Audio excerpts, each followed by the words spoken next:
Momento para repasar lo que ha dado de sí este viernes 30 de octubre. La noticia de la jornada estaba sin duda esta mañana en Santiago. El jurado popular considera a los padres de Asunta Basterra culpables de la muerte de su hija, Lucía. Rosario Porto y Alfonso Basterra drogaron a Asunta y la mataron asfixiándola. La Fiscalía pide 18 años de prisión por asesinato con alevosía, la acusación popular 20, la pena máxima. La defensa de Basterra asegura que como mucho es homicidio, lo que rebajaría el castigo a 12 años. El abogado de Porto sigue proclamando la inocencia de su clienta. A la espera de que el juez dicte sentencia, eso podría pasar en cuestión de 2 semanas, el veredicto es unánime, los 9 miembros del jurado popular coinciden. Los que en su día se tuvieron que enfrentar a este difícil trance, el de decidir sobre la culpabilidad o inocencia de una persona, lo recuerdan hoy como una enorme responsabilidad. El lucense Jorge Pernas tuvo que pronunciarse sobre un presunto parricida. Os nervios embárgante porque é unha cousa desconocida. Non deixa de ser unha cousa de moita responsabilidade. Estamos falando de acusar ou dar inocente a unha persona que se é culpable realmente, salir inocente tampouco é grata, non? O caso Asunta, eu non me gustaría estar no papel do xurado. Golpe a resistencia galega. La Guardia Civil ha detenido este viernes en Galicia a 9 personas acusadas de integración en banda terrorista. Las detenciones practicadas por agentes llegados desde Madrid han tenido lugar en Santiago, Boiro, Muros, Vigo, Pontevedra y Ourense. Interior considera que los arrestados son el núcleo dirigente de la organización Causa Galiza, a la que se le atribuye la preparación de actos de enaltecimiento del terrorismo como el llamado Día da Galiza Combatente, celebrado el pasado 11 de octubre. Un kamikaze fue el culpable del accidente mortal que ayer les contábamos a estas horas. La Guardia Civil está revisando los vídeos de las cámaras de seguridad para tratar de localizar el vehículo causante del siniestro. Circulaba en sentido contrario por la A6 a la altura de Nadela. Provocó que un coche chocase contra la mediana al tratar de esquivarlo. Una hora después, una furgoneta frenó bruscamente al encontrarse con la escena y también se empotró contra el quitamiedos.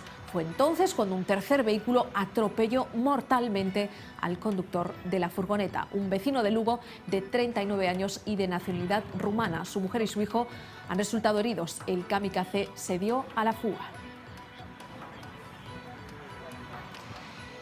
El que fuera líder de los socialistas gallegos, Pachi Vázquez, ha lanzado una dura acusación contra su sucesor en el cargo. Gómez Besteiro dice no está en condiciones de ser secretario xeral del PSDG.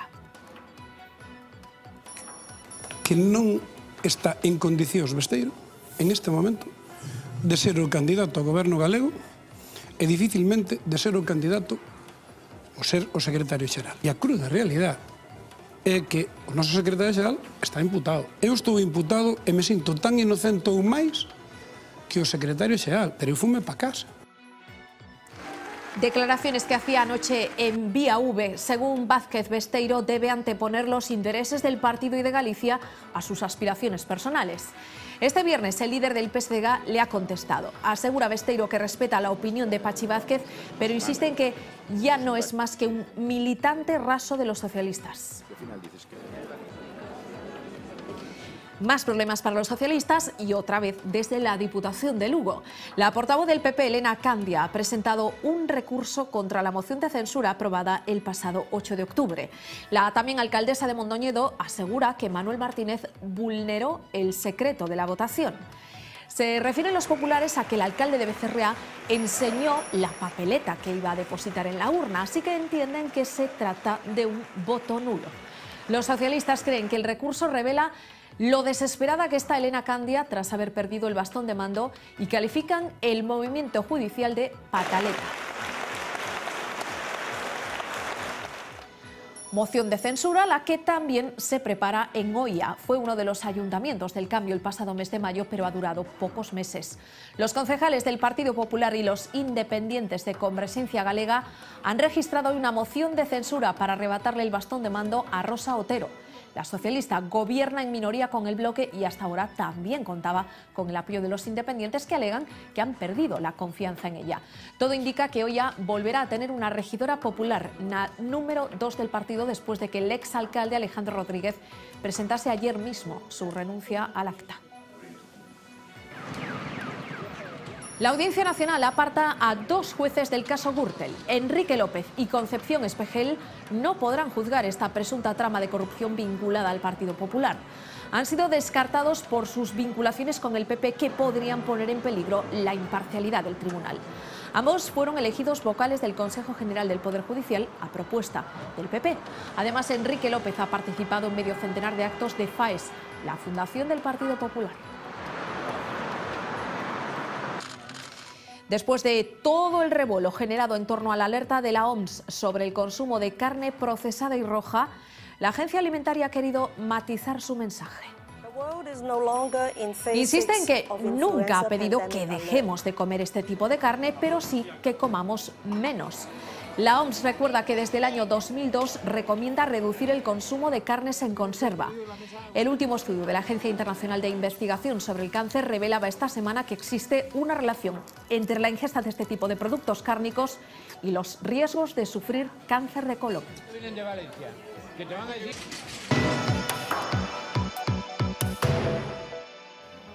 Seguimos analizando la que es la noticia del día. Después de 4 jornadas deliberando, el jurado popular se ha pronunciado este viernes sobre el caso de Asunta Basterra. Los padres de la niña han sido declarados culpables. Ahora el juez debe determinar la pena. Se ponen así fin a 3 semanas de un proceso que nos ha dejado momentos como estos.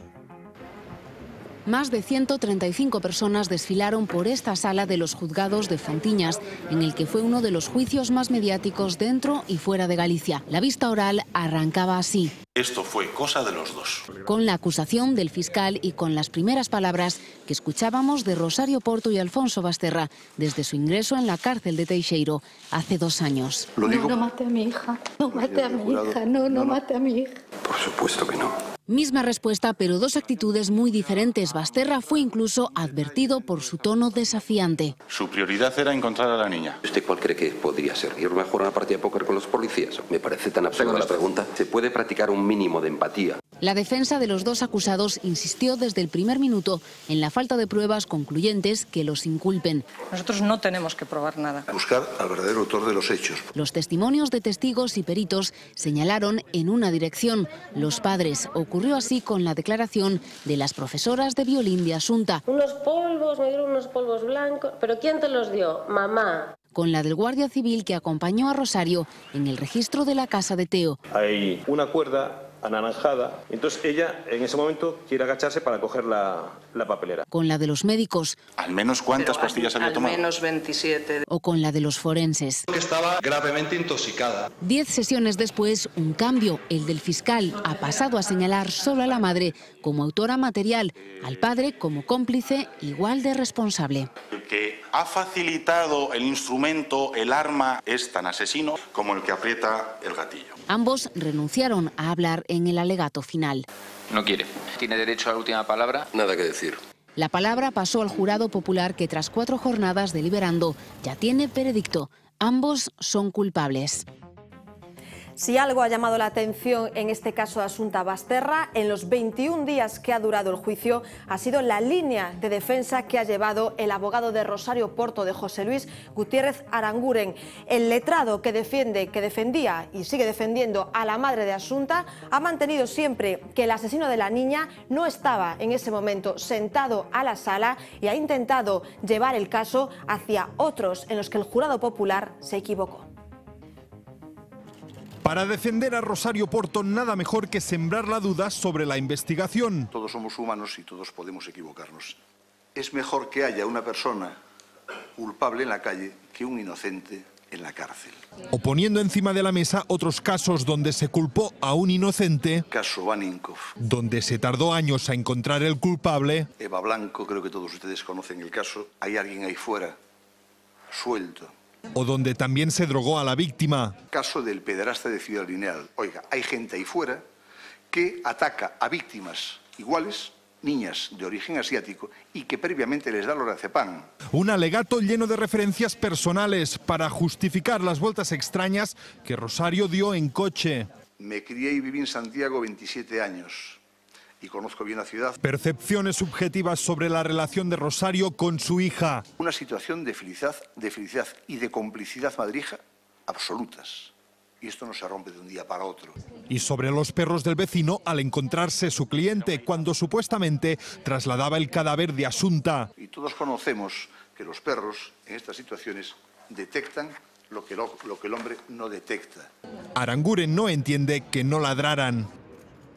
Muy diferente ha sido la defensa del padre de Asunta Basterra, de Alfonso Basterra, que ha corrido a cargo de la letrada Belén Ospido. Esta letrada ha intentado alejar siempre a su cliente de la autoría de la muerte de Asunta. En su alegato final aseguraba que su cliente sí había comprado el Orfidal con el que presuntamente se drogó a la niña, pero que jamás pensó que fuese para otra cosa que no fuese el consumo de Rosario Porto. Con lo que se queda doña Leticia Pazto es con la cara de que el que va allí es el señor Basterra. ¿Dónde están las pastillas que compró el señor Basterra para la señora Porto? Desde luego no haciendo acopio para dárselas a nadie. Desde luego lo que no nos dan son las supuestas más de 27 pastillas que supuestamente toma Asunta, más las que supuestamente se le habrían estado tomando antes, más bueno, todo ese mundo de posibilidades de lo que la niña hizo. Y en cualquier caso, y eso es lo importante para mí, esta cuenta se la hago para que entiendan que si el señor Basterra compró 3 cajas, se las dio a la señora Porto. La señora Porto le dijo a él que consumía Orfidal y que lo necesitaba porque la noche del 4 al 5 había sido un episodio estresante y creía que no iba a poder dormir. Él no tenía por qué pensar que la señora Porto no estaba consumiendo esas pastillas, que las cajas que le conseguían no eran las necesarias para cumplir, satisfacer o cubrir la necesidad de lo que tenía pautado y, por tanto, no tenía ningún motivo para pensar que ahí lo que se estaba produciendo era un hecho extraño y no un consumo normal de un medicamento pautado por el médico. Tenemos ya veredicto, Porto y Basterra son culpables para el jurado popular, pero ahora entra en juego el juez, que es quien tiene que dictar sentencia. Nos preguntamos cómo se va a desarrollar todo a partir de ahora. Se lo vamos a preguntar a Juan Cámara, que ya nos escucha al otro lado del hilo telefónico. Juan, ¿qué tal? Muy buenas noches. Hola, buenas noches. ¿Existe ahora un plazo para que el juez haga pública esa sentencia? Efectivamente, hay un plazo prescrito, pero normalmente no se cumple porque es muy breve, son de 3 días. Entonces, el magistrado presidente va a dedicarle un tiempo para elaborar la sentencia. Ese va a ser el próximo, por así decirlo, paso que se dé en todo este proceso.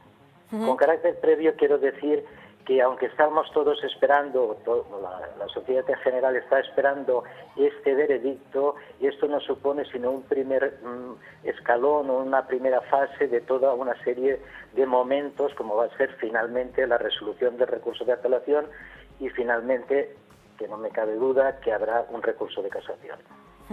Juan, los que no conocemos, no manejamos estos conceptos relacionados con el derecho como tú, ¿podría darse el caso de que el juez contradijese totalmente con su sentencia el veredicto del jurado popular? No, normalmente no va a darse ese caso y más en este supuesto que ha habido con tanto detalle la respuesta a esas 21 cuestiones. En su momento tuvo la oportunidad el magistrado presidente de devolver el veredicto, entonces hasta cierta medida o hasta cierto punto el magistrado presidente está muy vinculado a la declaración de hechos probados. Finalmente, sí, las partes y sobre todo la defensa de los acusados va a recurrir y uno de los motivos del recurso puede ser ese, que los hechos no queden totalmente justificados o fundamentados en el veredicto. Juan, los recursos de la defensa, que ya han manifestado tanto la defensa de Porto como Basterra, que van a presentar recursos, serían, siempre estamos hablando que tras la sentencia del juez, ¿no? Sí.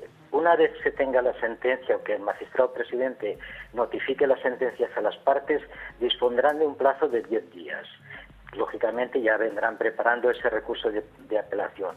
Ese recurso de apelación lo va a resolver la Sala de lo Civil y de lo Penal del TSJ, del Tribunal Superior de Justicia.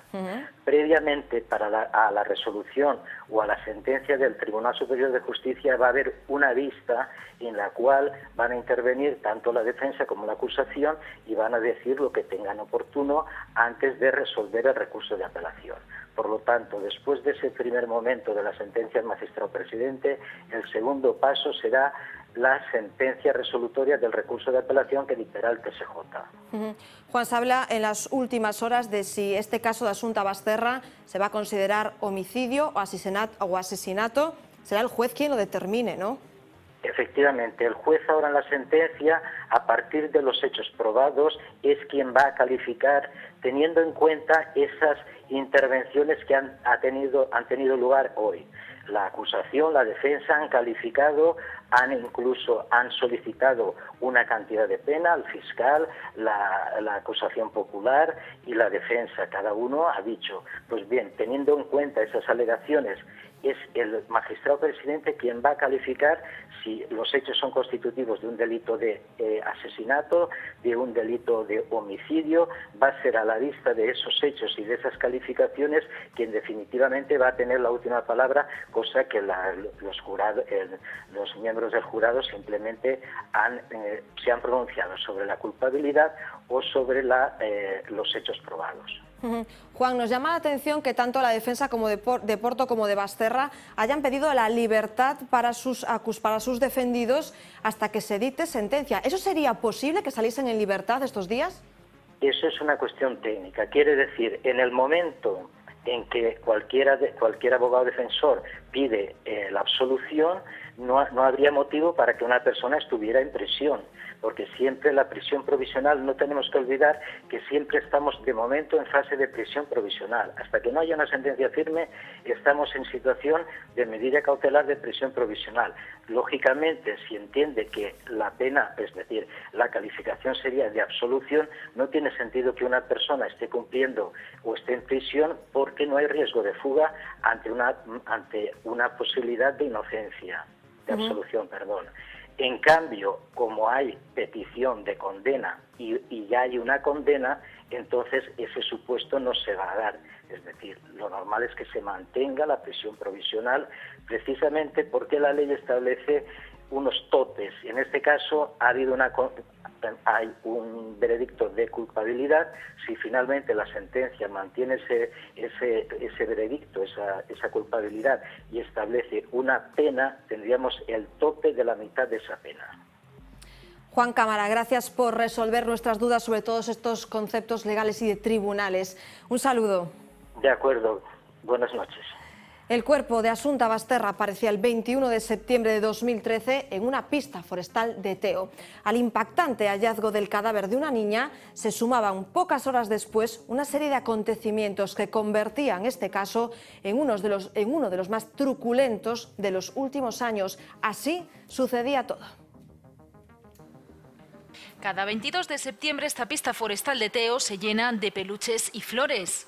Este año han puesto además estos carteles contra los culpables, mensajes colocados solo a unos metros de la cuneta donde se encontró el cadáver en la madrugada de aquel domingo. La autopsia reveló que la niña falleció horas antes, en la tarde del sábado, el mismo día que los padres denunciaron la desaparición. El 24 de septiembre, nada más finalizar la incineración de la pequeña, la Guardia Civil acude al crematorio para detener a la madre. Rosario Porto había dado versiones contradictorias. Ocultó que había llevado a la niña a la casa de Teo, como mostraron las imágenes de una cámara de seguridad. Un día después, los agentes registran el chalet de Teo, donde sospechan que perdió la vida Asunta y donde se encontró un trozo de la misma cuerda con la que se había atado el cadáver de la niña. La madre está presente durante la supervisión de la casa. Sorprende la actitud risueña de la detenida. A última hora de la tarde, tras finalizar el registro, detienen también al padre, a Alfonso Basterra. El 26 de septiembre, los acusados se enfrentan a los vecinos, que los increpan a las puertas de los pisos donde vivían tras separarse. Al día siguiente, las cámaras captan a través de una ventana del juzgado la declaración de Porto ante el juez. Las pruebas toxicológicas confirman que la niña fue sedada con el mismo medicamento que tomaba su madre. A finales de octubre, Basterra afirma en una entrevista que es inocente. Un día después se conocen las grabaciones de audio en la celda entre Rosario Porto y Basterra, en las que la madre pregunta al padre si se ha deshecho de eso. El 2 de noviembre, Porto envía una carta denunciando irregularidades en la instrucción y el 28 de noviembre declara de nuevo ante el juez tras levantarse el secreto de sumario. En los meses siguientes se investiga una mancha de semen en la camiseta. Se concluye que fue contaminada en el laboratorio. Además aparece el portátil del padre y se publican fotografías e imágenes de la niña en el entorno doméstico. Porto regresa a Teo en febrero de 2015 tras un robo en la vivienda. Fue la última imagen pública de la madre hasta que arrancó el juicio el pasado 29 de septiembre. Muchos están ya pendientes de cómo va a venir este fin de semana más largo de lo habitual. Xavi Fonseca, buenas noches. Buenas noches. ¿Va a venir buen tiempo en este puente? Pues podríamos decir que la meteorología va a ser muy variable, pero irá mejorando con el avance de los días, Gladys. Aunque lo primero que debemos destacar es que en unas horas un frente va a atravesar nuestra comunidad y va a ser una madrugada con bastantes precipitaciones, sobre todo en la mitad oeste de Galicia. A partir de entonces lo que va a ocurrir es que tenemos este sistema de bajas presiones cerca de Galicia que nos va a dejar aire frío en las capas altas de la atmósfera, un aire frío que va a ser fuente de inestabilidad. Así que este sábado lo que vamos a tener es una jornada de chubascos por la mañana que van a ser generalizados, sobre todo en las provincias atlánticas donde van a caer con más intensidad y con más frecuencia. Pero por la tarde esos chubascos van a caer únicamente en la mitad este de Galicia y ya por la tarde en las provincias atlánticas podremos ver cielos con nubes y con claros.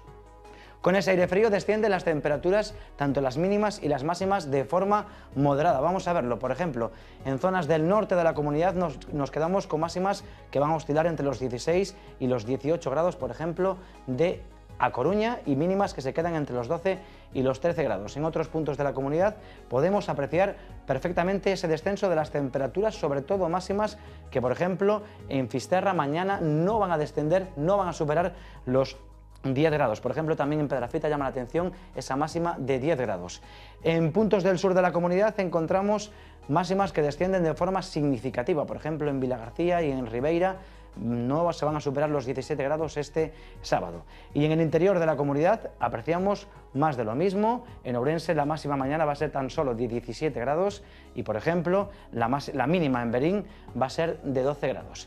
¿Qué va a suceder el domingo? Pues vamos a recuperar la influencia del anticiclón, pero mantendremos ese aire frío en altura y por tanto el domingo va a ser una jornada con nubes y con claros que van a afectar a toda la comunidad, con nieblas que se van a formar en el interior pero que se irán deshaciendo con el avance de las horas, y también con chubascos que podrían caer por la mañana únicamente en el este de la comunidad. Las temperaturas mínimas ascienden y las máximas se mantienen, pero van a estar por debajo de los 20 grados durante toda la jornada.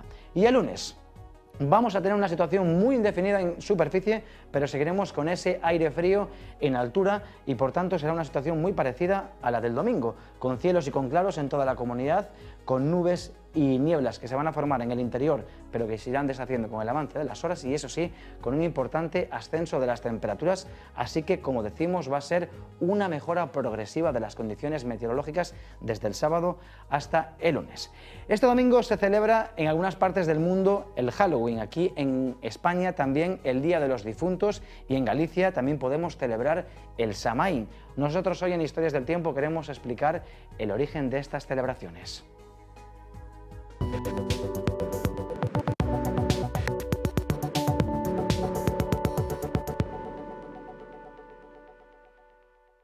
Aunque lo hayamos olvidado, todas nuestras referencias temporales tienen su origen en la astronomía.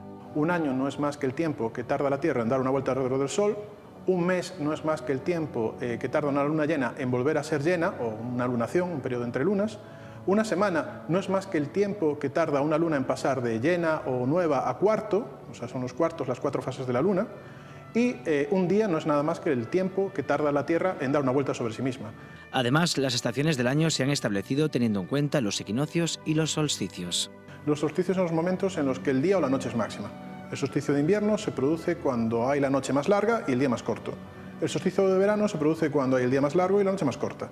Y los equinoccios son los puntos en los que el día tiene la misma duración que la noche. Pero existen también unos puntos intermedios llamados pasos de cuarto.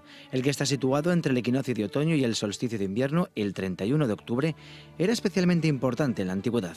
Por ejemplo, los celtas celebraban el Samaín justo en la luna llena que quedaba en medio del equinoccio de otoño y el solsticio de invierno.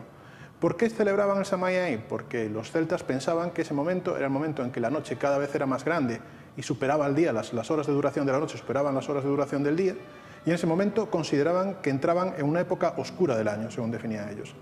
En ese punto marcaban el inicio de su calendario. Los años en los celtas empezaban en Samaín y terminaban en Samaín. Nuestros antepasados celebraban el solsticio de verano con hogueras porque observaron que a partir de esa fecha los días comenzaban a decrecer. Quizás por eso, por la idea de que venía una etapa más oscura, encendían grandes hogueras intentando infundir fuerza al sol para que no decayeran los días de una manera muy drástica. Durante el solsticio de invierno nuestros ancestros protegían a los árboles, símbolo de la naturaleza de la noche solsticial, la más larga de todo el año. Hoy esa fecha cristianizada la llamamos Navidad. Los celtas, en este caso, celebrarían el Halloween, o el día de la víspera de Todos los Santos, o el Samaín, lo celebrarían en la luna llena que está entre el equinoccio de otoño y el solsticio de invierno, que este año se produjo este martes, por lo que, aunque le hemos puesto una fecha fija, los celtas lo hubieran celebrado unos días atrás. De alguna forma mágica pensaban que esa noche los muertos podían caminar entre los vivos, y precisamente por eso, para agradar a los muertos y que no les hicieran trastadas dentro de casa, les solían poner comida en las ventanas o en las puertas para que no entraran dentro de las casas los espíritus más malvados. Esto fue una tradición que poco a poco fue evolucionando hasta llegar al truco y trato de los niños de Halloween. En unas partes del mundo este domingo se celebra Halloween, en otras el Día de Todos los Santos, pero tanto una como otra proceden de un tiempo en que los seres humanos vivíamos conectados con la astronomía.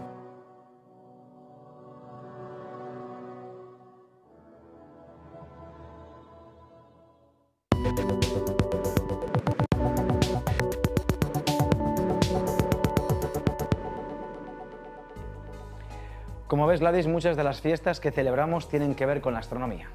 Muy bien, Xavi, gracias. Nos vemos el lunes, que pases un buen fin de semana. ¿Te vas a disfrazar, por cierto? Yo siempre estoy disfrazado. Nosotros seguimos en unos minutos, paramos nada. A la vuelta les vamos a presentar a un compañero que seguro que ya conocen, que estrena nuevo programa en esta casa, y les vamos a desvelar los secretos que guardan en su interior nuestros cementerios, que ya les avisamos que son más de los que creen.